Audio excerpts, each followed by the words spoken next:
হয়, আজি ঠিক দুপৰীয়া আমি অফিচতে আছিল। ঠিক সেই সময়তে মানে 2 নম্বৰী কাঠ মানে ট্ৰেক্টৰত লোড কৰি জংঘলৰ পৰা লৈ আহি আছে বুলি আমি গম পালোঁ। সেই তেতিয়াই মানে আমি ওলাই আহি যিহেতু খুংৰিং পাল ট্ৰেক্টৰখন 2 নম্বৰী লোড কৰা ট্ৰেক্টৰখন খুংৰিং পাল, তেতিয়াহ'লে আমি কোনটো ৰাস্তাত যাব পাৰে সেইটো এটা অনুমান কৰি আমি এটা ৰাস্তালৈ গৈ এই পূৰ্ণিমা বজাৰ বুলি কয় তাতলৈ আমি গৈ পালোঁ। ঠিক সেই সময়তে ট্ৰেক্টৰখন আহি আছে, আমাক দেখা লগে লগে ট্ৰেক্টৰখন মানে থৈ এটা বেয়া ৰাস্তাত সোমাই থৈ ড্ৰাইভাৰজন পলাই গ'ল।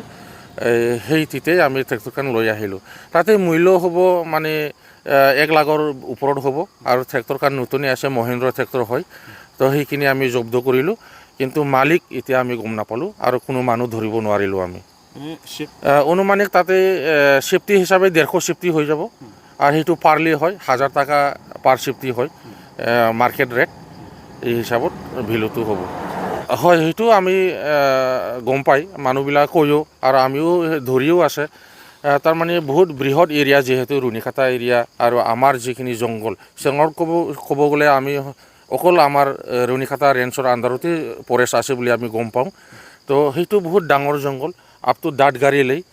ইয়াৰ পৰা মানে আমাৰ ৰুণিখাতা দাঁতগাড়ীৰ পৰা ৰুণিখাতা কভাৰ কৰা ইয়াতে মানে বহুত মানে মেন পাৱাৰৰ মানে প্ৰয়োজন আছে।